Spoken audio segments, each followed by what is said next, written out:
Praise the lord. హల్లెలూయా. మన ప్రభువును రక్షకుడును అతి త్వరలో రానైన యేసుక్రీస్తు వారి యొక్క పరిశుద్ధమైన నామములో మీ అందరికీ శుభములు తెలియజేస్తున్నాను. I greet you all in the matchless name of Jesus Christ of Nazareth. आप सबको यीशु मसीह के नाम पे शुभकामनाएं. మరి యొక్క పునరుద్ధాన దినమున మనందరము దేవుని సన్నిధిలో ఆయన చెప్పినట్లుగా సహవాసముగా కూడుకున్నాం. మనల్ని సజీవులుగా ఆయన సన్నిధిలో ఉంచినటువంటి ఆ యేసుక్రీస్తు ప్రభు వారికి ఎనలేని కృతజ్ఞతాస్తులు చెల్లిస్తూ ఉన్నాను. తిమోతికి రాసిన మొదటి పత్రిక 4వ అధ్యాయము 12వ వచనం. 1 Timothy 4th chapter 12th verse. Let no man despise thy youth, but be thou an example of the believers in word, in conversation, in charity, in spirit, in faith, in purity. ఈ సంగతులను ఆజ్ఞాపించి బోధించుము. నీ యవ్వనమును బట్టి ఎవడును నిన్ను తృణీకరింపనీయకుము. కానీ మాటలోను ప్రవర్తనలోను ప్రేమలోను విశ్వాసములోను పవిత్రతలోను విశ్వాసులకు మాదిరిగా ఉండుము. మాదిరిగా ఉండటం, బీయింగ్ అన్ ఎగ్జాంపుల్. ప్రతి మనిషి కూడా ఈ లోకములో జీవించేటప్పుడు, జీవితం అయిపోయిన తర్వాత కూడా అతన్ని జ్ఞాపకం చేసుకున్నప్పుడు అతడు రెండిటికి మాదిరిగా ఉంటాడు. అయితే మంచికి మాదిరిగా ఉంటాడు, లేకపోతే చెడుకి మాదిరిగా ఉంటాడు. ఒక మంచి మనిషిగా మాదిరిగా ఉంటాడు, లేదంటే ఒక చెడ్డ మనిషిగా మాదిరిగా ఉంటాడు. అంటే you can be an example of a good human being or person, or a bad human being or a bad person. రెండు రకాలుగా మాదిరిగా ఉండే అవకాశం ఉంది. సో మాదిరిగా ఉండటం అనేది ఒక ఆజ్ఞ. ఎవరేమనుకుంటే ఏమైంది, నా సంగతి నా దేవుడికి తెలుసు, నాకు తెలుసు, అది కాదు. నువ్వు మాదిరిగా ఉండాలి అనేది ఒక ఆజ్ఞ. ప్రభువుని పోలి జీవిస్తే ప్రభు మాదిరిని మనం తీసుకొని మనం జీవిస్తే మనల్ని ఇతరులు మాదిరిగా తీసుకునే అవకాశం ఉంటుంది. అంటే ఈ బీయింగ్ అన్ ఎగ్జాంపుల్ అనేది ఎంత గొప్పదంటే, if you take believers as your example, you can be an example to the believers. విశ్వాసులను నువ్వు మాదిరిగా గనక తీసుకొని జీవించినట్లయితే నువ్వు విశ్వాసులకు మాదిరిగా ఉంటావు. అది సో మనకి తెలుసు, ఈ లోకంలో కూడా చాలామంది మాదిరిగా తీసుకుంటారు ఎగ్జాంపుల్గా. ఉదాహరణకి ఫిల్మ్ యాక్టర్ చిరంజీవి గారిని తీసుకుంటే, ఆయన మరి ఏ సపోర్ట్ లేకుండా ఎంతో కష్టపడి చాలా ఉన్నతమైన స్థానానికి వచ్చాడని ఆ ఫీల్డ్లో చాలామంది ఆయన్ని మాదిరిగా తీసుకొని, ఇన్స్పిరేషన్గా తీసుకొని, ఎంతోమంది యాక్టర్స్ అయిన వాళ్ళు ఉన్నారు, డైరెక్టర్స్ అయిన వాళ్ళు ఎంతోమంది, వాళ్ళందరూ కూడా చెప్తారు మాకు ఆయన ఇన్స్పిరేషన్. ఒక మంచిని మాత్రమే కాదు, చెడుని కూడా మాదిరిగా తీసుకునేటువంటి అవకాశం లేకపోలేదు. ఇంకా చెప్పాలంటే చెడునే ఎక్కువగా మాదిరిగా తీసుకునేటువంటి సొసైటీలో, మనం సమాజంలో బ్రతుకుతున్నాం. కొంతమంది గ్యాంగ్స్టర్స్ ఉంటారు, రౌడీ షీటర్స్ ఉంటారు, వాళ్ళని మాదిరిగా తీసుకునే వాళ్ళు కూడా ఉంటారు. ఉంటారు. సో మంచి ప్రవర్తనను మాదిరిగా తీసుకునే వాళ్ళు ఉంటారు, చెడు ప్రవర్తనను కూడా మాదిరిగా తీసుకునే వాళ్ళు ఉంటారు. అయితే ఇక్కడ పౌలు గారు తన ఆత్మీయ కుమారుడైనటువంటి తిమోతికి ఇస్తున్నటువంటి సూచన మనం గమనిస్తే, యవ్వనం అనే పదాన్ని వాడుతున్నాడు ఇక్కడ. ఏమండి, యవ్వనస్తుడిగా ఉన్నప్పుడు ఎందుకనంటే యవ్వనస్తులుగా ఉన్నప్పుడు మనం ఎవరిని మాదిరిగా తీసుకుంటున్నాం అనేది చాలా ప్రాముఖ్యమైన విషయం. ఎందుకంటే యవ్వనస్తులుగా ఉన్నప్పుడు మనం ఎవరిని మాదిరిగా తీసుకుంటామో అదే మన జీవితాన్ని నిర్దేశిస్తుంది, డిటర్మిన్ చేస్తుంది.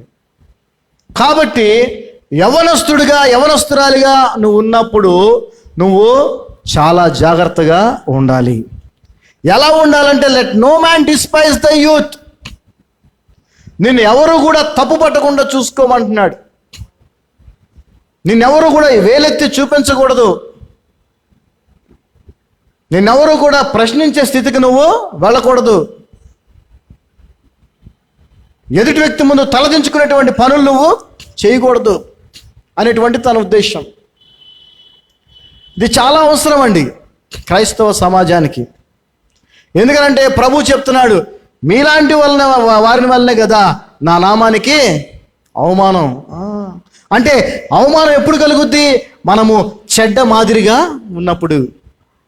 మంచి ఎగ్జాంపుల్గా మనం ఉంటే ఆయన నామానికి ఏం కలుగుద్ది? మహిమ కలుగుద్ది.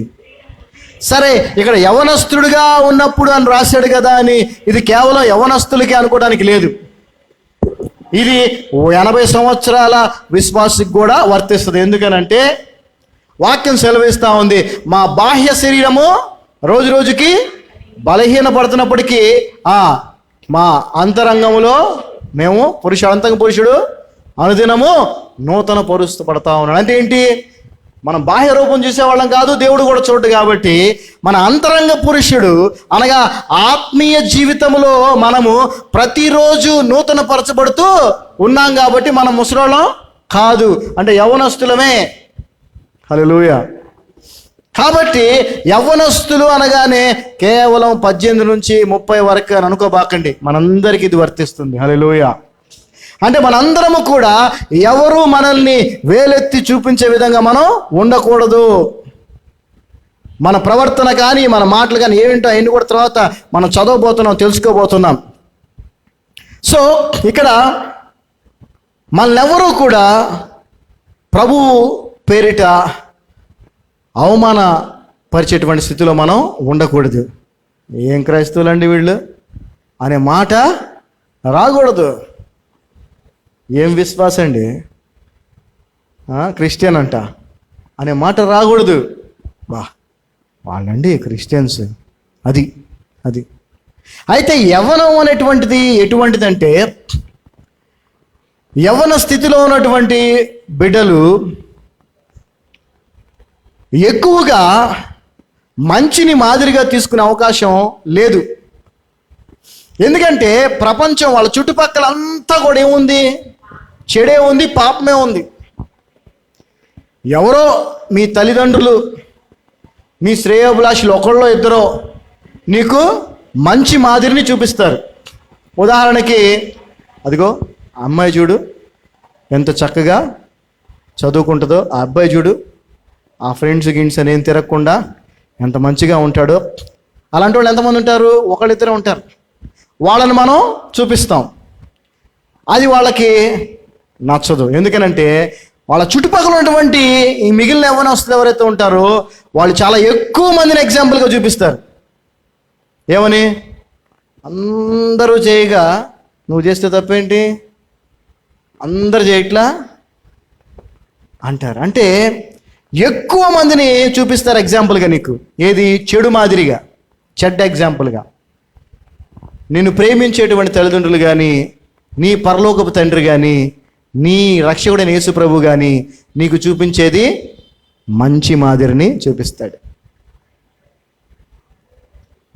జనరల్గా ఎక్కువగా మనం ఏది వింటామో, ఏది చూస్తామో అదే మనం నమ్మే అవకాశం, ఫాలో చేసే అవకాశం ఉంది. అందుకే బైబిల్ గ్రంథం స్పష్టంగా చెప్తా ఉంది, అవిశ్వాసితో విశ్వాసికి ఏమీ పొత్తు, చీకటితో వెలుగుకేమీ సంబంధం. ఎవరైతే లోక సంబంధులుగా ఉంటారో వారితో అసలు నువ్వు ఎటువంటి కనెక్షనే పెట్టుకోకూడదు. అప్పుడు ఆ చెడు మాదిరిని తీసుకునే అవకాశం నీకు రాదు. అలా కాకుండా నీ స్నేహము, నీ ఫెలోషిప్ అంతా కూడా ఈ లోక సంబంధంగా రక్షించబడిన వ్యక్తులతో ఉండి నువ్వు మంచి మాదిరిని ఫాలో చేయాలంటే అది కుదిరే పని కాదు. కాబట్టి నువ్వు ఒక మంచి మాదిరిగా ఉండాలనంటే ఒక మంచి మాదిరినే నువ్వు ఎంచుకోవాలి వెంబడించడానికి. అటువంటి మంచి మాదిరి ఎవరు మనకి? యేసు ప్రభువే. ఆ తర్వాత ఆయన శిష్యులు, ఆ తర్వాత పౌలు గారు, వాళ్ళేనా? ఇంకా చెప్పాలంటే బైబిల్లో ఉన్నటువంటి దేవుని భక్తులు. ఏమనాలి? దేవుని భక్తులు, దేవుని విశ్వాసులు. వారిని మనం మాదిరిగా తీసుకోవాలి. వారిని మనం మాదిరిగా తీసుకున్నప్పుడు ఖచ్చితముగా మనము కూడా ఇతర విశ్వాసులకి మాదిరిగా ఉండే అవకాశం ఉంటుంది. హల్లెలూయా, హల్లెలూయా. దీన్ని మనం పూర్తిగా తెలుసుకునే ప్రయత్నం చేద్దాం. అక్కడ ఏమంటున్నాడంటే విశ్వాసులకు మాదిరిగా ఉండు. ఎందులో? మొదటిగా ఇన్ వర్డ్, వాక్యము విషయములో. వాక్యము విషయంలో మొట్టమొదటి ప్రాధాన్యత దేనికి ఇచ్చాడండి? వాక్యానికి ఇచ్చాడు. వాక్యములో నీవు విశ్వాసులకు మాదిరిగా ఉండు. ఎందుకు వాక్యం అనే దాన్ని ప్రత్యేకంగా చెప్పాడంటే చూద్దాం. తీతుకు రాసిన పత్రిక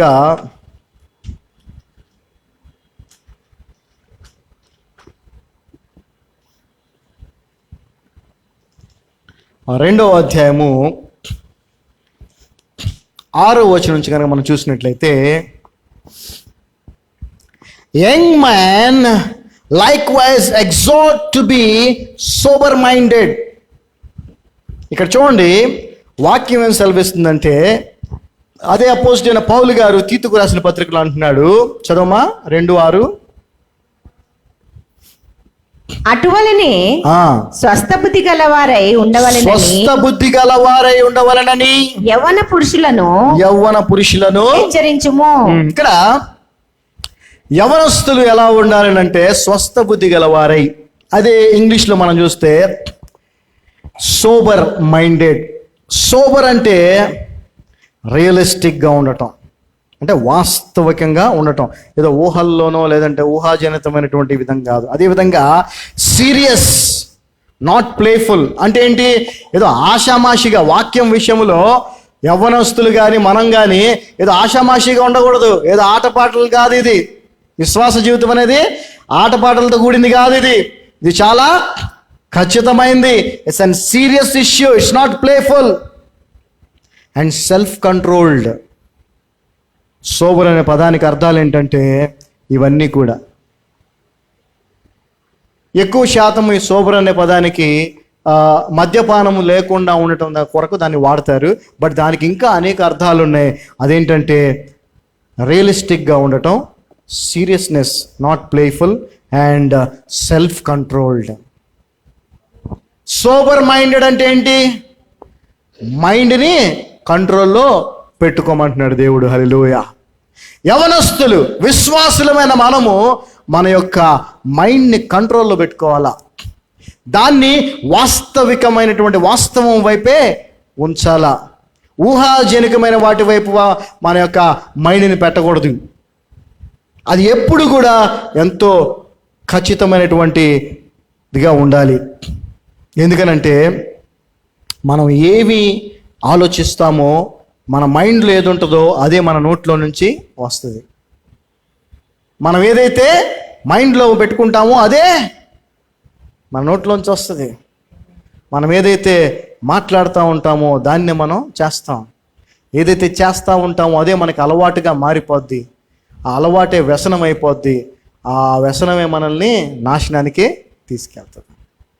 సో ఈ మైండ్ కంట్రోల్లో ఉండాలంటే నీ చెవుల్ని కంట్రోల్లో పెట్టుకోవాలా. దేన్ని కంట్రోల్లో పెట్టుకోవాలా?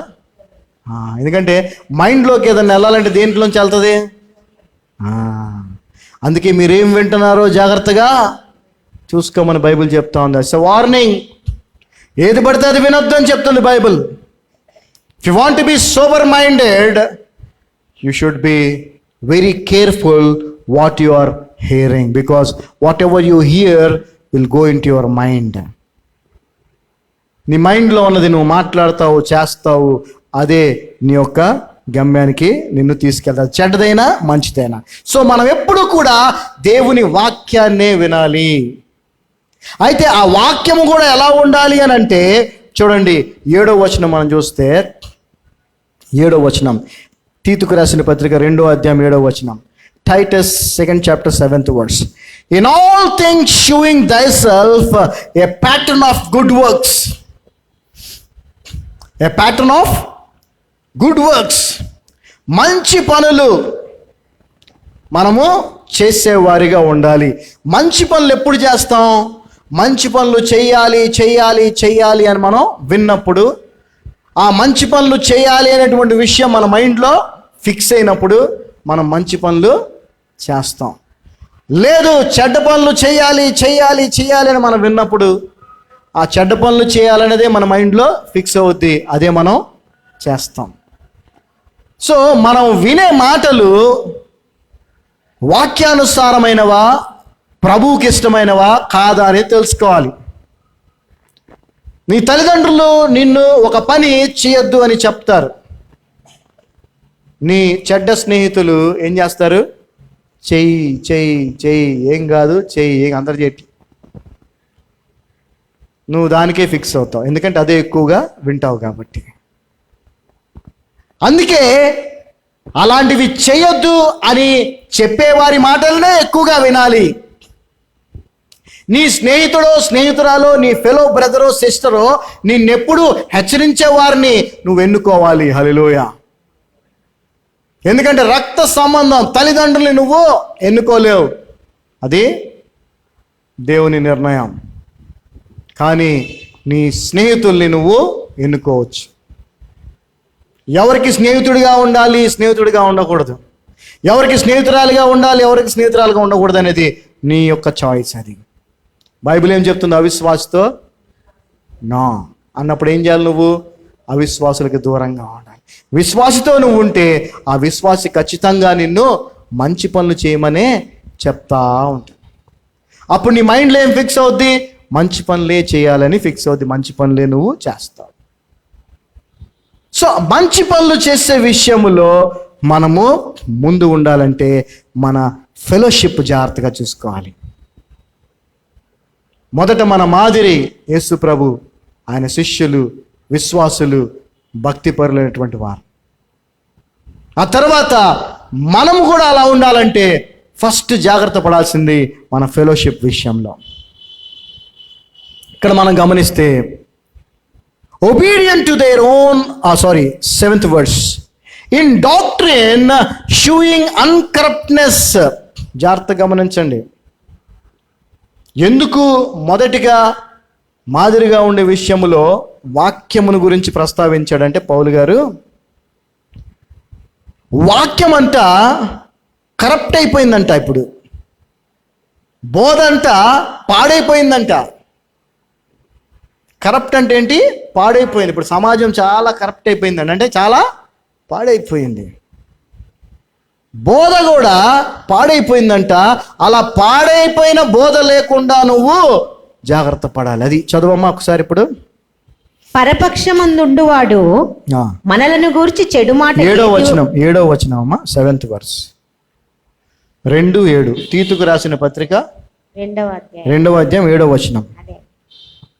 పరపక్షమందుండువాడు మొత్తం కలిపి ఉన్నాయి అనుకుంటా. మనలను గూర్చి చెడు మాట ఏదియో చెప్పనేరక సిగ్గుపడునట్లు అన్నిటి యందు నిన్ను నీవే సత్కార్యముల విషయమై మాదిరిగా కనపరచుకొను. అన్నిటి యందు నిన్ను నీవే సత్కార్యముల విషయమై, మంచి పనులు చేసే విషయమై మాదిరిగా కనపరచుకొనుము. ఎలా అమ్మా?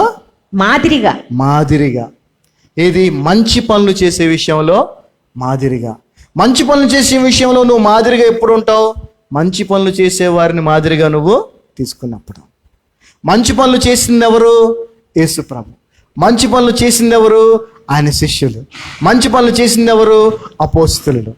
వారిని నువ్వు మాదిరిగా తీసుకున్నప్పుడు నువ్వు కూడా మంచి పనులు చేస్తావు. మంచి పనులు చేసే విషయంలో నువ్వు కూడా మాదిరిగా ఉంటావు. నీ ఉపదేశము మోసము లేనిది గాను, మాన్యమైనది గాను, నిరాపేక్షమైన హితవాక్యముతో మొత్తం కలిపి ఉంది కాబట్టి నేను కూడా 7-8 వచనాలు చదివిన తర్వాత మీరు చెప్తారు కానీ. ఓకే, జాగ్రత్త గమనించండి. మొత్తం కలిసిపోయింది అక్కడ తెలుగులో, అదే problem. In all things showing thyself a pattern of good works, in doctrine showing uncorruptness, gravity, sincerity, sound speech that cannot be condemned, that he that is of the contrary part may be ashamed, having no evil thing to say of you. చదవమ్మ, ఇప్పుడు చదువు. నీ ఉపదేశం మోసము లేనిదిగాను. నువ్వు మాట్లాడే మాటలు మోసము లేనివిగా ఉండాలి. మోసం అంటే ఏంటి? అబద్ధం ఆడటమే మోసం చేయటం కదా. ఇది చాలా ఈజీగా మనం చేసేస్తాం. నీ మాటలు మోసం లేనివై ఉండాలి. కానీ మనం ఏం చేస్తాం అమ్మా? ఈజీగా మోసం చేసేస్తాం. ఏం చేస్తాం ఈజీగా? దేని ద్వారా? అబద్ధం ఆడుట ద్వారా. ఎక్కడున్నావు? ఇక్కడ ఉన్నాం మనం, అక్కడ వేరే దగ్గర ఉంటాం. ఏం చేస్తున్నావు? చేసేది చెప్పాం, ఏది వేరేది చెప్తాం కదా. అక్కడికి వెళ్ళావా? వెళ్తాం కానీ వెళ్ళలేదని చెప్తాం. ఇది చేసావా? చేస్తాం కానీ చేయలేదు. మన మాటలు ఏంటండి? మోసం. మాటలు మొత్తం మోసమే. అయితే మన మాటలు మోసము లేనివిగా ఉండాలి. అంటే అబద్ధము మన మాటల్లో ఉండకూడదు. చదవమ్మా. నీ ఉపదేశము మోసము లేనిదిగాను, మాన్యమైనదిగాను, నిరాక్షేమమైన హితవాక్యముతో కూడినదిగాను ఉండవలెను. ఏంటదమ్మా? నిరాక్షేపమైన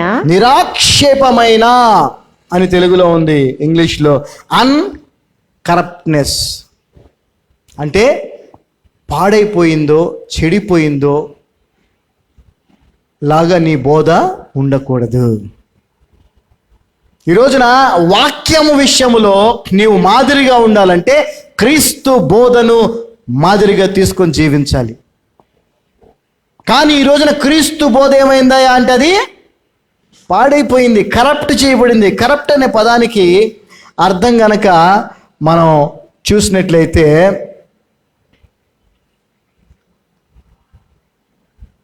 జెన్యూనిటీ లేకపోవటం, సరైనది కాకపోవటం, ఆర్ స్పాయిల్డ్. ఇంకా చెప్పాలంటే ఈ కరప్షన్ అనేది ఎందుకు జరుగుద్దో తెలుసు కదా మీకు? ఎందుకు జరుగుద్ది? పర్సనల్ గెయిన్ కోసమేగా. ఏమండి? స్వలాభం కోసమే ఈ కరప్షన్ అనేది జరుగుద్ది. ఈ రోజున క్రీస్తు బోధను పాడు చేసి దాంట్లో వేరే సొంతయాన్ని మిక్స్ చేసి చెప్తున్నటువంటి వాళ్ళందరూ దేనికోసం చేస్తున్నారు? వాళ్ళ స్వలాభం కోసం చేస్తున్నారు. అందుకే తిమోతి అయినటువంటి ఆత్మీయ కుమారుడైన తిమోతికి పౌలు గారు చెప్తా ఉన్నారు, నువ్వు విశ్వాసులకు మాదిరిగా ఉండు, మొదటిగా వాక్యం విషయములో. ఎందుకంటే వాక్యమును చాలామంది పాడు చేసేసారు. అలాంటి పాడైనటువంటి వాక్యము లేకుండా చూసుకో అంటున్నాడు. In doctrine showing uncorruptness, gravity, sincerity.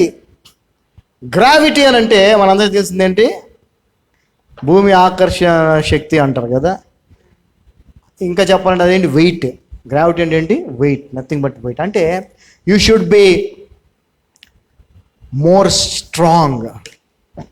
అంటే చెప్తుంటుంది, అబ్బే దాంట్లో చెప్పిన దాంట్లో అంత వెయిటేజ్ ఏమి అనిపించట్లేదు అంటారు. అంటే ఏంటి? అంత కరెక్ట్గా అనిపించట్లేదు అదనమాట. అంటే మనం చెప్పే మన మాటలు బోధ ఎలా ఉండాలి? వెయిటేజ్. ఎస్, దానికి విలువ ఉండాలి. అది సత్యమైనప్పుడే దానికి విలువ ఉంటుంది. ఆ సత్యానికి నువ్వు ఏదైనా కలిపితే దాని విలువ పోద్ది. మనం బంగారం తీసుకెళ్తాం షాపులో, వాడు చూస్తాడు, గీకుతాడు, అబ్బే దీంట్లో చాలా ఇత్తడో రాగే చాలా, అబ్బే ప్యూర్ లేదమ్మా అంటే ఏంటి? దాని వెయిట్ 10 గ్రాములే ఉంటుంది. ఆ వెయిట్ ఇస్తాడా వాడు? ఎవడు? 7.5 గ్రాములు వచ్చిద్దమ్మా. అదేంటా 10 గ్రాములు మేము లేదమ్మా, ఇదిగో చూడు, నేను చూపిస్తాడు.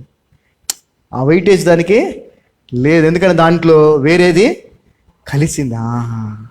అదేవిధంగా క్రీస్తు బోధలో వెయిటేజ్ ఉండాలా. అంటే 100% అది క్రీస్తు బోధే అయి ఉండాలా. దాంట్లో వేరేది కలిపితే ఆ వెయిటేజ్ దానికి ఉండదు. అదేవిధంగా ఇంకోటి ఏమన్నా సిన్సియారిటీ అంటే హానెస్టీ, నిజాయితీగా ఉంటాం మనం నేర్చుకోవాలి. నిజాయితీగా లేకుండా నువ్వు జీవించినట్లయితే నువ్వు విశ్వాసివి కాదు కాదు కాదు. So we have to B very careful. ఎందుకు నువ్వు అలా ఉండాలి, ఎందుకు విశ్వాసులు అలా ఉండాలంటే that he that is of the contrary part may be ashamed. మనకి వ్యతిరేకులు ఈ లోకంలో ఎంతోమంది ఉన్నారు, మనల్ని ద్వేషించే వాళ్ళు ఎంతోమంది ఉన్నారు, మనల్ని తప్పుపట్టడానికి ఎదురు చూసేవాళ్ళు ఎంతోమంది ఉన్నారు. వాళ్ళు సిగ్గుపడాలి నిన్ను చూసి. హల్లెలూయా.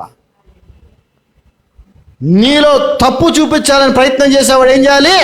సిగ్గుపడాలి. ఆర్ఆర్కే మూర్తి గారి టెస్ట్ మనీ, గొప్ప సేవకుడు, రేడియో స్పీకర్. ఆయన బైబిల్ చదివింది ఎందుకో తెలుసా? ఆ బైబిల్ గ్రంథంలో తప్పులు పట్టాలని బైబిల్ చదివాడంట ఆయన. ఏమండి? ఆ బైబిల్లో తప్పులు పట్టుకోవాలి అని చెప్పి బైబిల్ చదివితే ఆ బైబిల్ ఆయనలో ఉన్న తప్పులు చూపించిందంట. హల్లెలూయా. సిగ్గుపడ్డాడు. అప్పుడు ఏమన్నాడు ఆయన? సిగ్గుపడ్డాడు. సిగ్గుపరచబడి నేను కదా పాపిని అని చెప్పి ప్రభుని అంగీకరించాడు. హల్లెలూయా. సో మనల్ని తప్పు పట్టడానికి చాలా మంది చూస్తారు.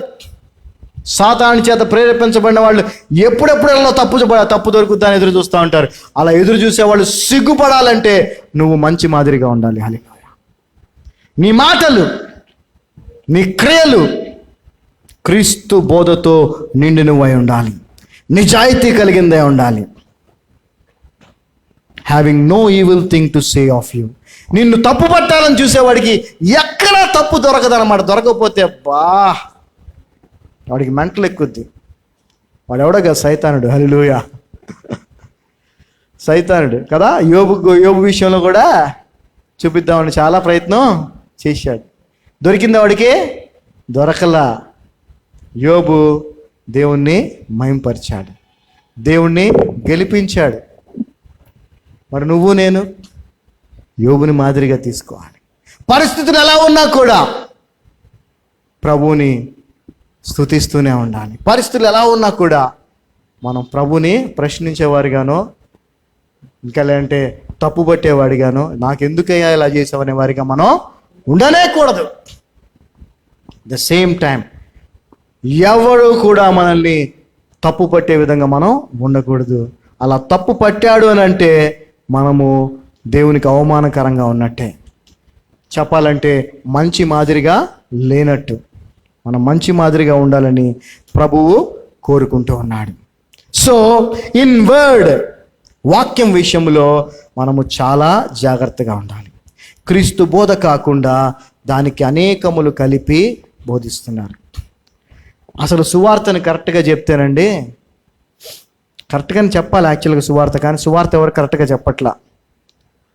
సువార్త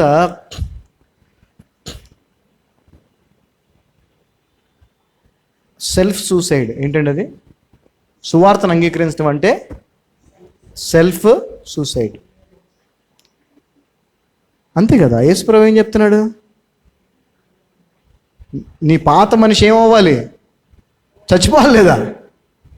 ఎడ చచ్చిపోతాడు? మనం చంపేసుకోవాలి. పాత పాప జీవితాన్ని ఏం చేయాలి? చంపేసుకోవాలి. చంపేసుకోవటాన్ని ఏమంటాం మనం మామూలుగా? సూసైడ్ కదా. గాస్పల్ అంటే ఏంటో తెలుసా? Self suicide. ఏ విషయంలో? పాపం విషయంలో చచ్చిన వారిగా ఉండాలి. చచ్చిపోవాలి. పాపం విషయంలో చచ్చిపోవాలి. నాకంటే ఎక్కువగా నీ తల్లిని తండ్రిని ఎవరిని కూడా అంటే ఏంటి సంగతి? అక్కడ అసలు ఏంటి దాని అర్థం ఏంటి? ప్రభు విషయంలో వస్తే ఎటువంటి రిలేషను? అక్కడ కూడా మనం చచ్చిన వారం అయిపోవాలి. అతను లోక సంబంధం విషయాలు. ధనవంతుడు వచ్చాడు, వాడు ఏమన్నాడు? నేను అన్నీ చేస్తున్నా అన్నాడు, కానీ ఒకటే కొదువుగా ఉన్నాడు. ఏంటది? నీకున్నంత బిడ్డలకు ఇచ్చేయమంటే అది అంటే లోక సంబంధం వాటి విషయంలో కూడా మనం ఏమవ్వాలి? చచ్చిన వారం. ఇంకా చెప్పాలంటే యేసు ప్రభువుని అంగీకరించడం అంటే ఆయన నుంచి మనం రక్షణ పొందుకుంటాం ఓకే, కానీ దానికోసం మనం ఏం చేయాలి? మనకున్నవన్నీ ఆయనకి ఇచ్చేయాలి. అంటే ఆయన కోసం వదిలేయాలి. ఆయన కోసం వదిలేయాలి, అన్నీ వదిలేయాలి. అది సెల్ఫ్ సూసైడ్ అంటే. క్రైస్తవ జీవితం అంటే అది. సువార్త నీకు చెప్తుంది అది. అలా ఇక్కడ చేస్తే అక్కడ నీకు అంతేగాని సువార్తలో యేసుప్రభుని నమ్ముకో, కష్టాలన్నీ పోతాయి, జాబులు వస్తాయి, ఉద్యోగాలు వస్తాయి, ఇవన్నీ సువార్తలో లేవు. అంటే క్రీస్తు బోధ అనేది మనం ఒక్క నిమిషం పక్కన పెడితే సువార్తే కరప్ట్ అయిపోయింది. ఏంటండి? సువార్తే కరప్ట్ అయిపోయింది. సువార్తను సువార్తగా బోధించట్లేదు. దాంట్లో లోక సంబంధమైన ఆశలు ఇవన్నీ చెప్పి ప్రభు దగ్గర నడిపించే ప్రయత్నం చేస్తున్నారు. అది సరైన సువార్త కాదు. సువార్త అంటే ఆయన కొరకు, నువ్వు ఆయన రక్షకుడిగా, ఆయన నీ కొరకు ఏం చేశాడో తెలిసింది కదా. సువార్తలో నువ్వేం చేయాలో తెలుసా? ఏమన్నాడు ప్రభు? నన్ను వెంబడించాలంటే ఏం చేయాలన్నాడు ఆయన? సిలువెత్తుకొని సమస్తం విడిచిపెట్టాలి. అపోస్తుల విషయంలో ఉంటుంది అక్కడ, వారు సమస్తము విడిచిపెట్టి ఆయన్ను, అది రక్షించబట్టం అంటే. ఇప్పుడు అటువంటి సువార్త చెప్పేవాడు కూడా ఎవరు లేరు కదా, తగ్గిపోయారు. ఇది సువార్త. క్రీస్తు బోధ కూడా అంతే కఠినమైంది. హల్లెలూయా. అంతే సత్యము, అదే సత్యము. అందుకే ఆయన అన్నాడు, ఇది ఇరుకు మార్గం, దీన్ని తెలుసుకొని వారు కొందరే. ఆ కొందరిలో మనం ఉండగలిగితే మనకంటే ధన్యులు ఇంకెవరు లేరు. Hallelujah, hallelujah. So in word you have to be example of the believers. If you take example of the believers in word, you can also be an example for believers in word. వాక్యమునకు మాదిరిగా విశ్వాసులను, శిష్యులను నీవు తీసుకున్నట్లయితే వాక్యమునకు మాదిరిగా విశ్వాసులకు నువ్వు ఉంటావు. హల్లెలూయా. Next, in conversation. ఏంటంటే నెక్స్ట్, ఇన్ కాన్వర్జేషన్, మాట్లాడే మాటలు. ఒక్కసారి 4:7 1 Timothy 4:7 చదువుదాం. 4:7 refuse profane and old wives' fables and exercise thyself rather unto godliness. చదవమ్మా.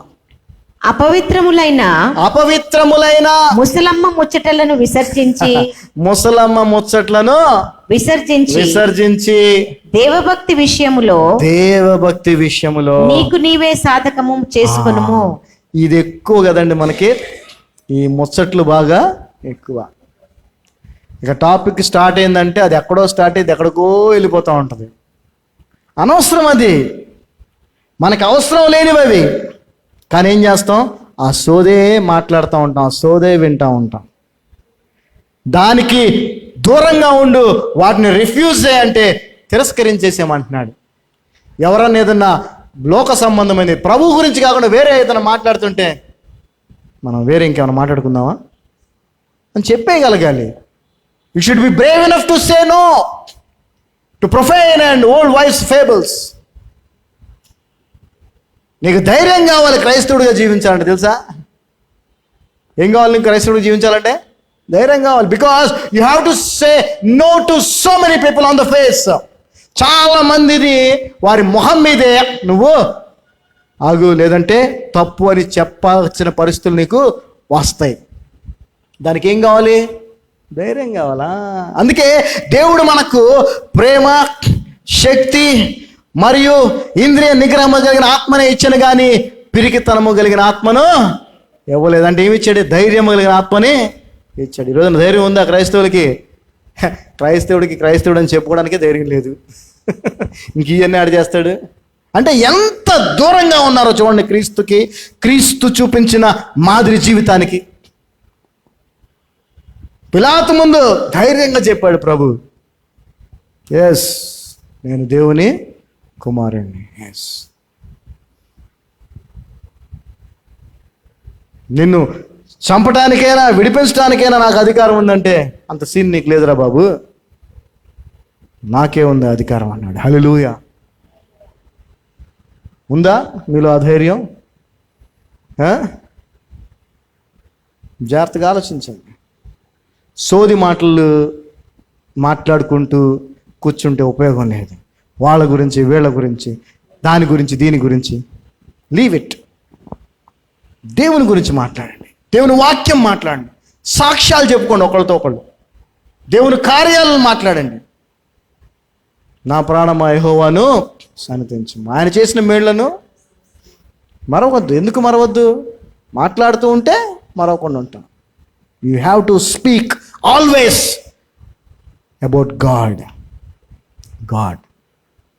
And next, in charity. మాదిరిగా ఎందులో ఉండాలి? వాక్యములో, క్రీస్తు బోధలో మాదిరిగా ఉండాలి. మన మాటలు, సంభాషణల్లో మాదిరిగా ఉండాలి. మూడవది చారిటీ. చారిటీ అంటే ఏంటండి?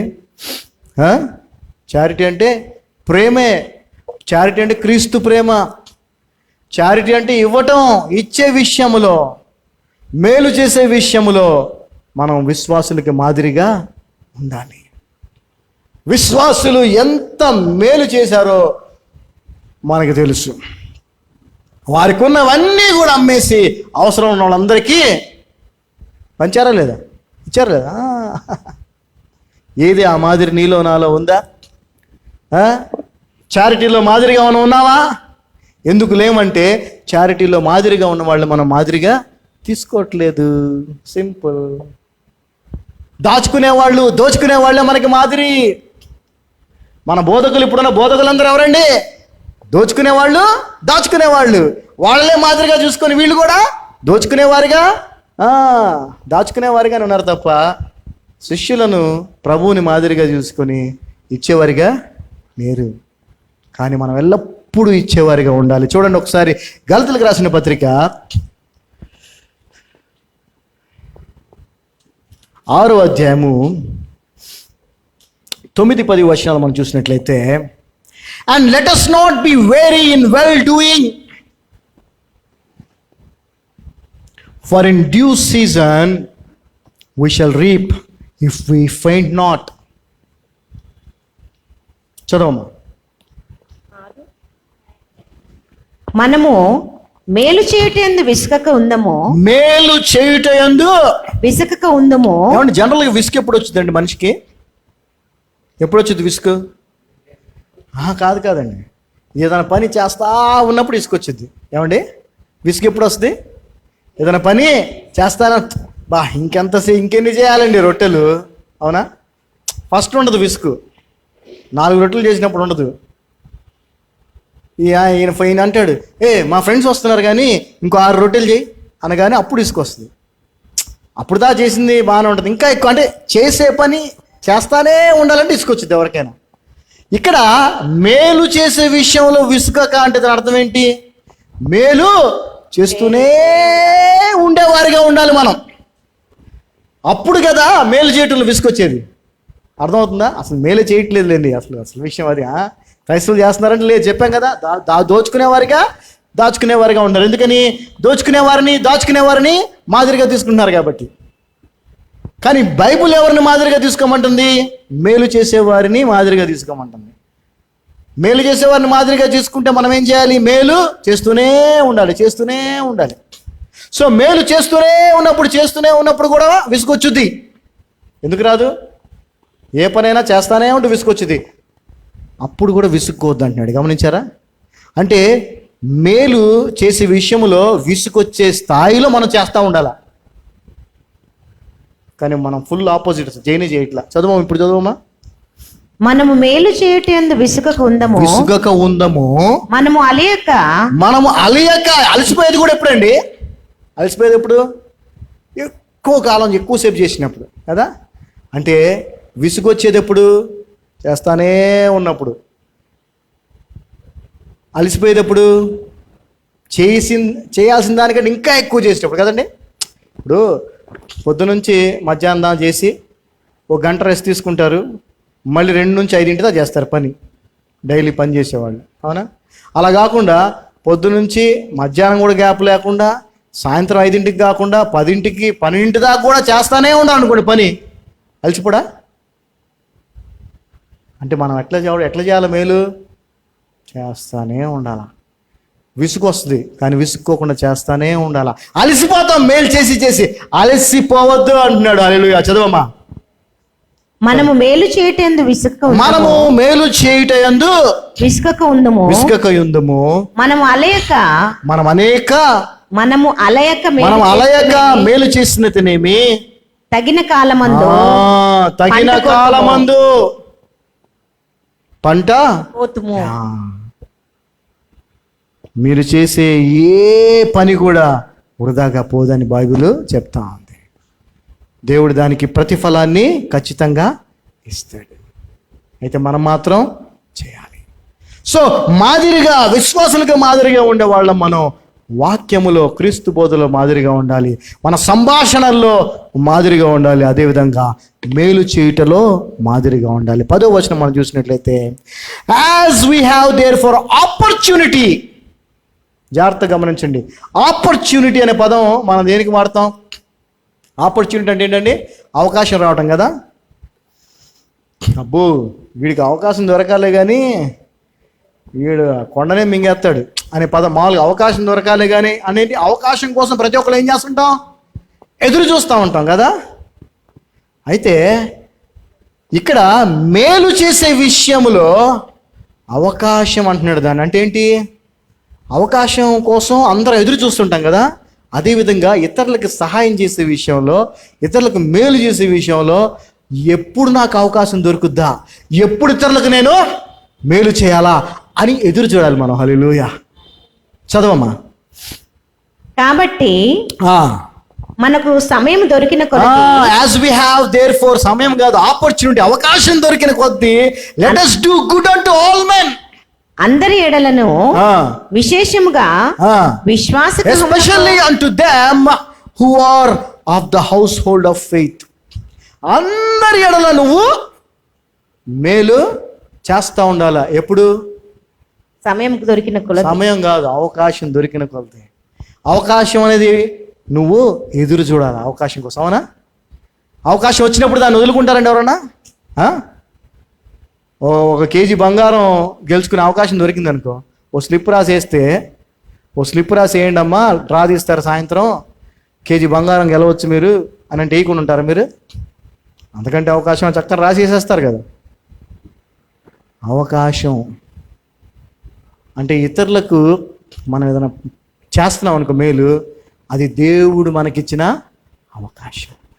ఇతరులకి మేలు చేసే అవకాశం దేవుడు కల్పించినప్పుడు కూడా నువ్వు దాన్ని వినియోగించుకోలేదనుకో, నీ అంత దౌర్భాగ్యుడు ఇంకోడు లేడని అర్థం. కాబట్టి మనకు సమయం దొరికిన కొలది, అందరి ఎడలను విశేషముగా విశ్వాస గృహమునకు చేరిన వారి ఎడలను. జాగ్రత్తగా మనం అందరికీ మేలు చేయాలా. అందులో ఏ డోకా లేదు. వాడు మంచోడు అని చెడ్డోడు అని మన వల్ల అయిన సహాయం మనం చేయాలా. కానీ ప్రత్యేకించి విశ్వాస గృహము చేరిన వారికి, అనగా విశ్వాసులు, దేవుని సంఘము శరీర భాగాలుగా ఉన్న వారికి విశేషముగా ఏం చేయాలా? అప్పుడు నువ్వు ఇన్ చారిటీ కూడా మాదిరిగా ఉంటావు. వాళ్ళు అలా చేశారు, మనం కూడా అలా చేయాలి. వాళ్ళ మాదిరిగా మనం తీసుకోవాలి. ఆ తర్వాత మనం చూస్తే ఇంకొక చెప్తారు, ఇంకో విషయం ఏంటది? In spirit. తెలుగులో మరి ఆ పదం ఉందో లేదో తెలియదు కానీ ఇన్ వర్డ్ అయిపోయింది, ఇన్ కాన్వర్సేషన్ అయిపోయింది, ఇన్ చారిటీ అయిపోయింది. ఇన్ స్పిరిట్, ఆత్మలో కూడా మనము ఎలా ఉండాలి? విశ్వాసులకు మాదిరిగా ఉండాలి. ఆత్మలో మాదిరిగా ఉండటం అంటే ఏంటనంటే చాలామందికి అర్థం కాదు. స్పిరిచువల్ ప్రైడ్ అంటారు, తెలుసా మీకు? గర్వం. వాళ్ళ ఆత్మీయ జీవితాన్ని బట్టి కూడా గర్వం ఉంటుంది చాలామందికి. నేను గొప్ప, నేను వాళ్ళకంటే బెటర్, నేను వాళ్ళకంటే గ్రేట్ అనే ఫీలింగ్ అనమాట. ఆ ఫీలింగ్తో కింద వాళ్ళని ఏమంటారు, రూల్ చేయాలనే ప్రయత్నం చేస్తూ ఉంటారు. ఒకసారి చూద్దాం. నీకు తెలిసిన సత్యాన్ని కింద వాళ్ళకి చెప్పడంలో తప్పులేదు, చెప్పి వాళ్ళ మార్పును తీసుకురావడానికి ప్రయత్నం చేయడం తప్పులేదు. అది చేయాలి, ఎప్పుడు చేయాలి. కానీ వాళ్ళకంటే నువ్వేదో పెద్ద గొప్ప, వాళ్ళకి నువ్వేదో హెడ్ అన్నట్టుగా వాళ్ళని రూల్ చేసే స్వభావం నీకు ఉండకూడదు. అదన్నమాట. ఆత్మలో ఎలా ఉండాలో చూద్దాం ఒకసారి. పేతురు రాసిన మొదటి పత్రిక, ఆత్మలో మాదిరిగా ఉంటాం. 5వ అధ్యాయము 3వ వచనం మనం చూస్తే, neither as being lords over God's heritage, but being example to the flock. చదవమని. నీకు అప్పగింపబడిన వారిపైన, అంటే అందరికీ అప్పగింపబడిన వారు ఉన్నారు. మనకు ఫ్యామిలీ ఉంది కదా, అదేవిధంగా సంఘం ఉంది, స్నేహితులు ఉన్నారు, బంధువులు ఉన్నారు. సో వారిని దేవుడు మనకి ఇచ్చాడు. ఆ అప్పగింపబడిన వారి మీద ప్రభువులైనట్టుండక మీరు ప్రభువుల్లాగా ఫీల్ అవ్వకండి. మందకు మాదిరులుగా ఉండకుడి. మందకు మాదిరులుగా ఉండుడి. జాగ్రత్తమ్మా, మాదిరిగా అందుకే నాకు అర్థం కాల బైబిల్. మీకు అప్పగింపబడిన వారిపైన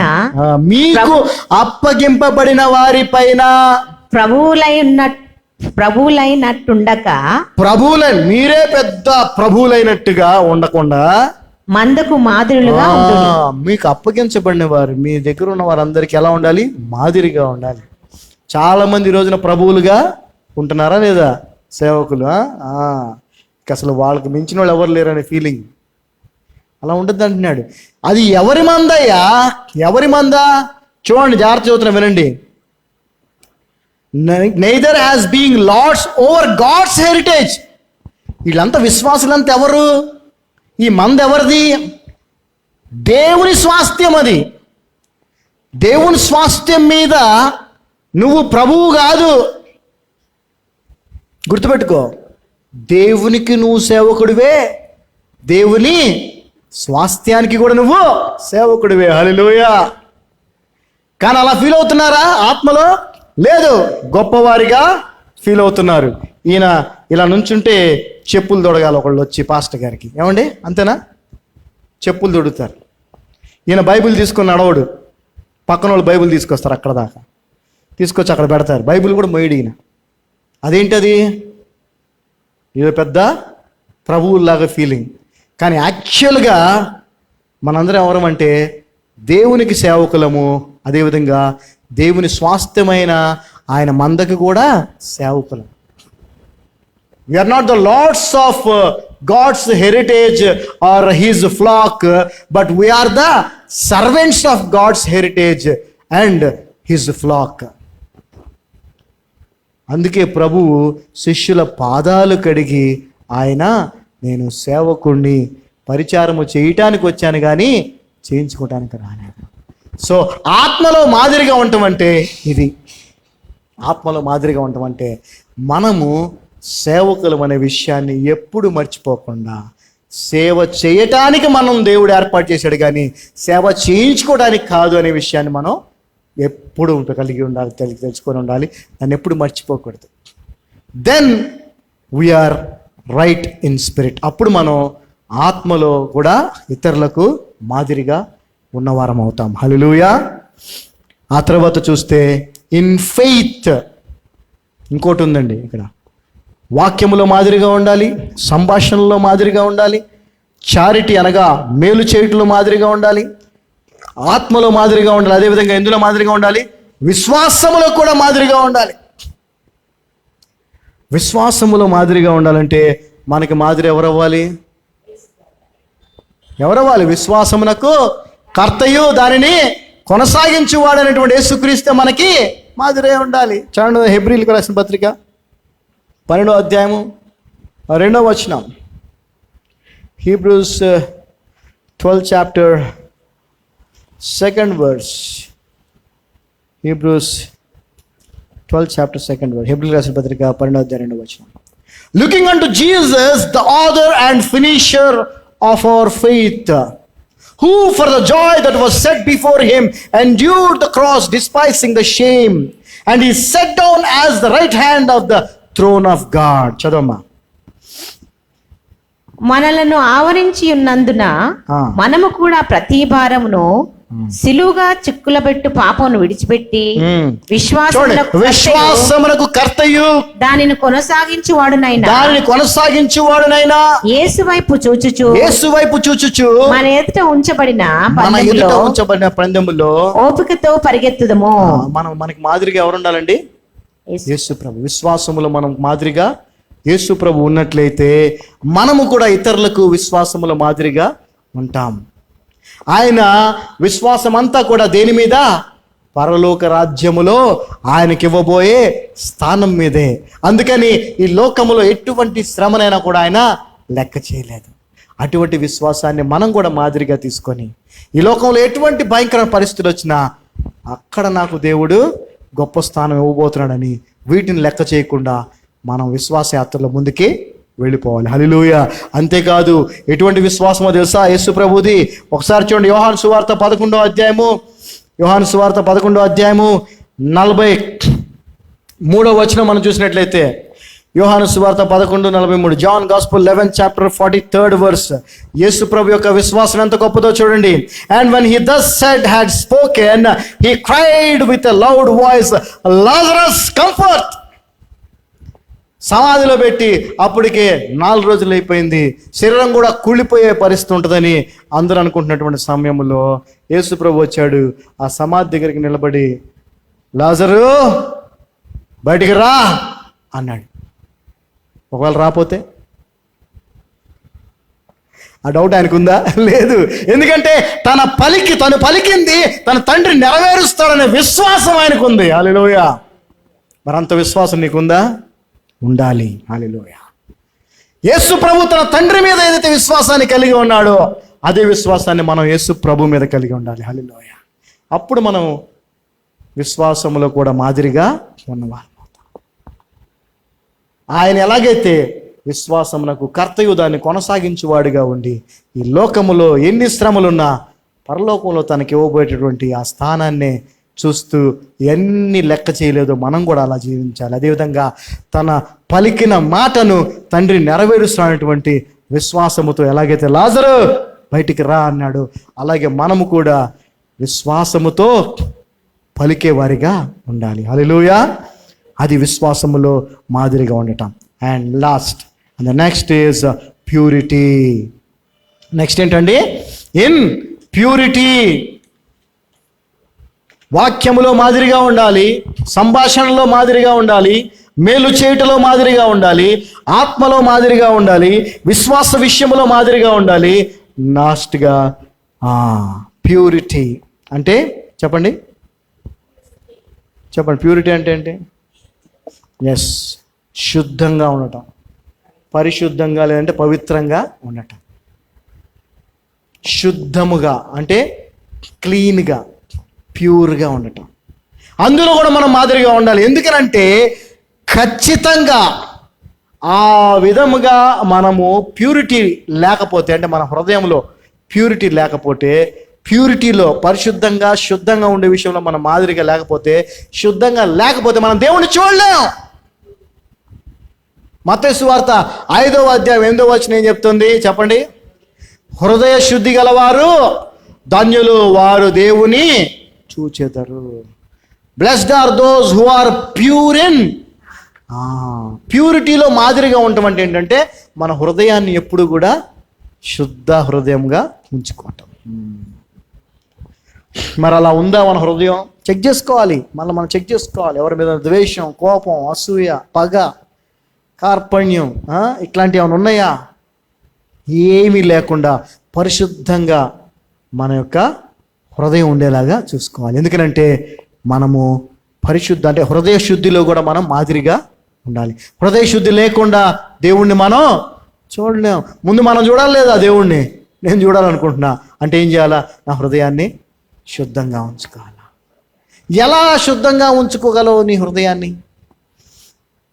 చెప్పండి, ఎలా శుద్ధంగా ఉంచుకోగలవు నీ హృదయాన్ని? ఏం చేస్తారు తెలుసా? ఇప్పుడు ఇదే రూమ్ ఉంది, అది నీట్గా అవ్వాలంటే ఏం చేస్తారు? ఫస్ట్ దాంట్లో ఉన్న చెత్త అంతా తీసేసి బయట పడేస్తారు. ఇంకా బాగా మంచిగా అనిపించాలంటే అప్పుడు ఏం చేస్తారు? రూమ్ ఫ్రెషనర్ కొడతారు కదా, కొడితే మంచి వాసన. అవునా? లేదు ఇంకా బాగా కనిపించాలంటే ఇంకేదన్నా అక్కడక్కడ డెకరేటివ్ ఐటమ్స్ అయ్యి పెడతారు. అవునా? అంటే మంచిగా కనిపించాలి, మంచిగా ఉండాలంటే ఏం చేస్తున్నాం మనం? చెడుని ముందు తీసేసి తర్వాత సో మనం కూడా ఏం చేయాలా? ముందు చెడుని తీసేయాలి.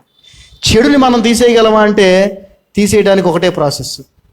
నేను ఎప్పుడు చెప్తా ఉంటాను, మన హృదయంలో ఉన్న చెడుని తీసేసి మన హృదయాన్ని పరిశుద్ధపరచుకోవాలంటే ఒకటే చాయిస్. ఏంటది? నేను ఒకసారి ఇక్కడ డెమో కూడా చేసి చూపించాను. ఒక గ్లాసులో థమ్స్అప్ పోసాను. ఏం చేశానండి? థమ్స్అప్ పోసాను. ఆ తర్వాత జగ్గులో నీళ్లు తీసుకొని ఆ థమ్స్అప్ గ్లాసులో పోస్తా పోతుంటే ఏమైంది తెలుసా? ఏమవుద్ది? నెమ్మదిగా థమ్స్అప్ డైల్యూట్ అయిపోతూ ఉంది, బయటికి వెళ్ళిపోతూ ఉంది. కాసేపు అయ్యేటప్పటికి థమ్స్అప్ లేదు. ఏముంది అందులో? Water, transparent water. ఒక్కసారి ఇప్పుడు చదవండి. కీర్తనలు 12వ అధ్యాయం 6వ వచనం. 12వ కీర్తన 6వ వచనం. Psalm 12 chapter 6th verse.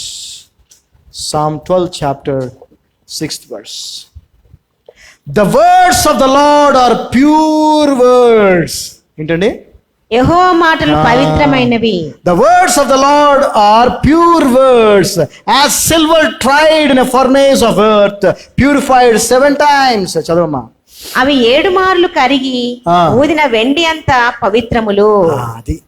So మన హృదయము పరిశుద్ధముగా ఉండాలి అంటే, శుద్ధ హృదయంగా ఉండాలంటే దాన్ని దేంతో నింపుకోవాలి?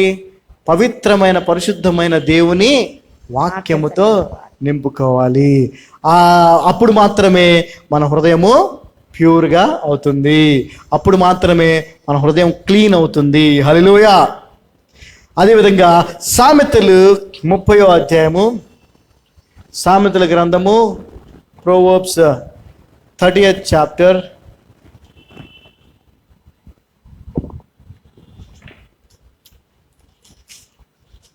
5th verse, 5వ వచనం.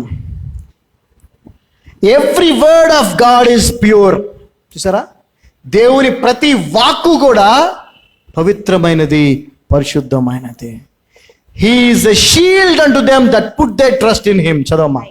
30th chapter 5th verse. దేవుని మాటలన్నీ పుటము పెట్టబడినవే. ఆయనను ఆశ్రయించు వారికి ఆయన కేడము. సో ఆయన మాటలన్నీ కూడా ప్యూర్, పవిత్రమైనవి, పరిశుద్ధమైనవి. ఆయన మాటల్ని మన హృదయంలో నింపుకున్నట్లయితే మనము శుద్ధ హృదయం కలిగిన వారిగా అవుతాము. అప్పుడు మనము శుద్ధత విషయములో, పరిశుద్ధత విషయములో, ప్యూరిటీ విషయంలో కూడా ఇతరులకు మనం మాదిరిగా ఉంటాం. Hallelujah. So we have to be an example and we will be an example for sure. మనం ఖచ్చితంగా మాదిరిగా ఉంటాము, అది గ్యారంటీ. మంచికైనా కానీ చెడుకైనా కానీ. అయితే వాక్యము మనల్ని మంచికి మాదిరిగా ఉండమంటుంది. యేసు ప్రభువుకి మాదిరిగా ఉండమంటుంది. విశ్వాసులకు మాదిరిగా ఉండమంటుంది. ఎలా ఉండాలంటే వాక్యములో, సంభాషణల్లో, అంటే ఆత్మలో, మేలు చేయుటలో, విశ్వాసములో మరియు పరిశుద్ధతలో, పవిత్రతలో, వీటిల్లో మనం మాదిరిగా ఉన్నట్లయితే ఖచ్చితముగా మనము ఇతరులకు కూడా మాదిరిగా ఉంటాం. అటువంటి వారినే మాదిరిగా తీసుకో, అటువంటి వారితోనే సహవాసం చేయి. అప్పుడు ఖచ్చితంగా నీవు కూడా ఇతరులకు మాదిరిగా. If you take an example of a believer, you will be an example for believers.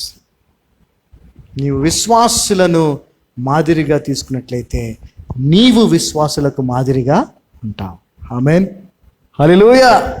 యాకోబు రాసిన పత్రిక 1వ అధ్యాయం 5వ వచనం చదువుదాం. Last one. James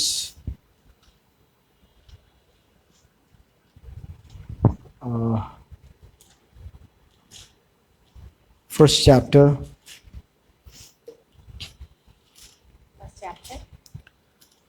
fifth words. యాకోబు రాసిన పత్రిక 1వ అధ్యాయం 5వ వచనం.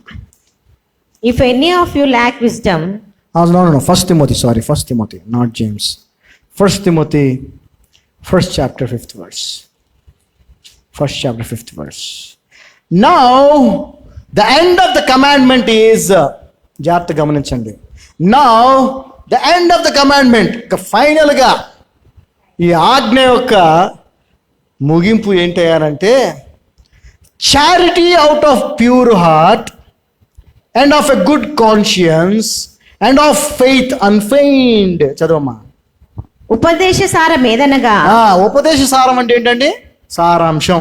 ఫైనల్గా ఉపదేశ సారం ఫైనల్గా ఏంటంటే, ఆజ్ఞ ఏంటంటే, పవిత్ర హృదయము నుండి, జాగ్రత్తగా ఉండండి, పవిత్ర హృదయము నుండి, మంచి మనస్సాక్షి నుండి, నిష్కపటమైన విశ్వాసము నుండి కలుగు ప్రేమయే. సో ఇవన్నీ కూడా మనం కలిగి ఉండాలంటే ఫైనల్గా ఏం ఉండాలా? దేవుని ప్రేమ. దేవుని ప్రేమే ఇవన్నీ మనలో కలిగించగలదు. దేవుని ప్రేమే యేసుక్రీస్తు ప్రభు. దేవుని ప్రేమే యేసుక్రీస్తు ప్రభు. దేవుని కృపే యేసుక్రీస్తు ప్రభు. ప్రేమే యేసు ప్రభు. కృపే యేసు ప్రభు. Hallelujah. So have Jesus in your life. Have love in your life, and you can be a good example to the believers if you take example of believers. విశ్వాసులను మాదిరిగా నువ్వు తీసుకున్నట్లయితే నీవు కూడా విశ్వాసులకు మాదిరిగా ఉంటావు. అలా ఉండటమే క్రైస్తవ జీవితం. ఆమేన్. హల్లెలూయా. అందరు లేచి నిలబడితే ప్రభు యొక్క కృపను కోరుకుందాం. మాదిరిగా జీవించడానికి కావలసిన కృపను కోరుకుందాం. తండ్రి, నీ యొక్క అపారమైన కృపను బట్టి వందనాలు. ఏ యోగ్యత అర్హత మాకెవరికి లేదు నాయనా, కేవలం నీ కృప, నీ కనికరం, నీ జాలి, నీ దయ, నీ కరుణ, నీ వాత్సల్యం, నీ సిలువ త్యాగమేసయ్యా, నువ్వు చిందించిన రక్తమేసయ్యా, నీవు చూపించిన మార్గమేసయ్యా, దానిని మాదిరిగా తీసుకొని జీవించిన శిష్యులు, అపోస్తలులు, వారిని నిన్ను మాదిరిగా తీసుకొని మేము జీవించినట్లయితే మేము కూడా ఇతరులకు మాదిరిగా ఉంటామని మాకు స్పష్టంగా తెలియజేసినందుకు వందనాలు. దీనికి ఏమి చేయాలో మాకు తెలియజేశారు. ఆ విధంగా జీవించటానికి కావలసిన కృపను మాకు అనుగ్రహించమని మరొకసారి మా బాబాయ్ గారు అయినటువంటి మరి అమృతరాజు గారికి మీరు ఇచ్చిన రికవరీని బట్టి వందనాలు. రేపు డాక్టర్ గారితో రివ్యూ ఉంది, ఎల్లుండి రేపు ఆ రివ్యూలో కూడా ఏ ఇబ్బంది లేదని తెలిసి సంతోషంగా నేను స్తుతించే కృపను దయచేయమని నజరుడైన యేసు నామమున ప్రార్థిస్తున్నాం తండ్రి. Amen, amen, amen. God blessed us. We are all blessed. Hallelujah, hallelujah.